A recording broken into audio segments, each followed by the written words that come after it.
Thanks so much for joining the Center for Gender and Refugee Studies for another segment of Asylum in the 21st Century, What's New? My name is Neela Chakravartula, and I am Managing Attorney at CGRS. We are here today to discuss a recent decision out of the Sixth Circuit Court of Appeals that reaffirms protections for asylum seekers and the due process that they should be afforded, Manuel Guzman-Vasquez versus Barr. I recently had the opportunity to sit down with the attorney who represented Mr. Guzman before the Sixth Circuit Court of Appeals, Andrew Free. Andrew is a well-known immigrants' rights advocate based in Nashville, Tennessee, and a frequent litigator before the Sixth Circuit. So thanks so much for joining us, Andrew. Thanks very much for having me. It's exciting to be here to discuss these important cases. Can you tell us about your client and what led him to seek safe haven here in the U.S.? Sure. So Manny fled his mother's home with her husband when he was 14 years old, and initially tried to seek the protection of a relative in Mexico, and ultimately came to the United States at age 17 because there was no place safe for him there. This comes in the context of his father and other members of his paternal lineage being murdered in his town. And so when he was just a child, Manny was forced to flee his home and then come to the United States and seek safety.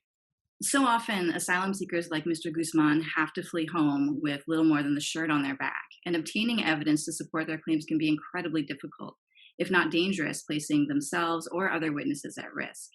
The lower courts in Mr. Guzman's case did not acknowledge those difficulties and denied his claim for protection based in part on his failure to provide adequate documentation.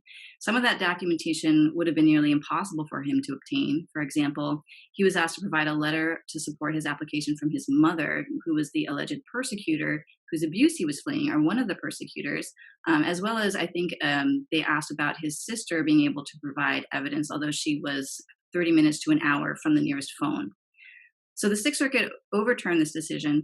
Can you tell us more about what the court said on the issue of corroboration and its importance for other asylum seekers going forward? Sure. The Sixth Circuit made two important holdings regarding the corroboration requirement in immigration proceedings.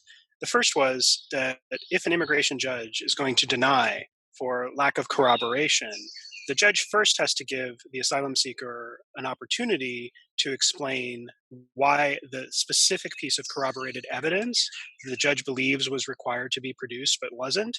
That asylum seeker has to have an opportunity to explain why it wasn't reasonably available. So that's the first piece. The second piece puts a little bit more meat on the bones of what reasonably available means. And it requires adjudicators to consider the context within which an asylum seeker would be forced to seek out corroborating evidence. And it requires the adjudicator to consider whether that evidence truly would have been probative of anything, whether it would have just been a rote exercise in requiring corroboration of non-material facts. The court also made other important holdings in this case. In all asylum cases, individuals must prove that they're likely to be persecuted in their home country because their persecutor was motivated by a protected ground, their race, religion, nationality, political opinion, or membership in a particular social group. This is referred to as the Nexus Requirement, which can be a high hurdle for many to clear, as few persecutors tell their victims why they're targeting them. So can you tell us what the court said about the Nexus Requirement and its importance, the importance of this ruling for others? Sure. Whereas in asylum, an applicant is required to prove that the membership in the protected ground, or that person's protected ground, was at least one central reason for the persecution that they suffered or fear suffering in the future. The withholding of removal statute simply says that that protected ground needs to be a reason for the persecution. This is an outgrowth of a historical disagreement among circuit courts and adjudicators about the Nexus Requirement, particularly with respect to mixed motive cases. So if a persecutor is going to persecute you for multiple different reasons, how is it that Congress, adjudicators, and circuit courts are supposed to sort those out and determine whether an applicant will qualify? What the Sixth Circuit said is, in line with what the Ninth Circuit said, that we're going to actually just follow the statute. The statute requires a reason, that the protected ground be a reason for the persecution, and so that governed the outcome, the statutory text. Thanks so much for that explanation, and congratulations, and thank you for getting this precedent. It's going to be so helpful to other applicants going forward.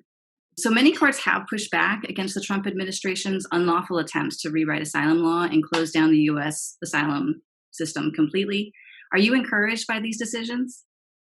Yes, I am. I'm encouraged because anytime we get a decision that articulates from perspective of a courthouse, the reasoning that we're trying to advance and convince immigration judges and the board with, I think it helps move the ball forward. So even if it's not binding authority on your court, I think it actually does have a lot of persuasive value. I'm also cognizant of the fact that the fight is not over. We have every reason to believe that these cases will be fought to the hilt by the government. And it is my deep hope that if and when there's a change in leadership at the top of the department, the decisions to fight these cases are going to be re-examined. And we as a nation are going to determine whether we want our immigration and refugee protection policy to include shutting the door to the sorts of people who are victims of childhood trauma and gender-based violence. Thank you so much for sharing your wisdom with us today, Andrew. The fight is not over, but we thank you so much for all the work that you do to advance justice for immigrants and asylum seekers. Where can viewers learn more about your incredible work? Follow my Twitter, unfortunately. It's at IMM Civil Rights, M Civil Rights. And hopefully we'll be generating a lot more good published opinion content very soon.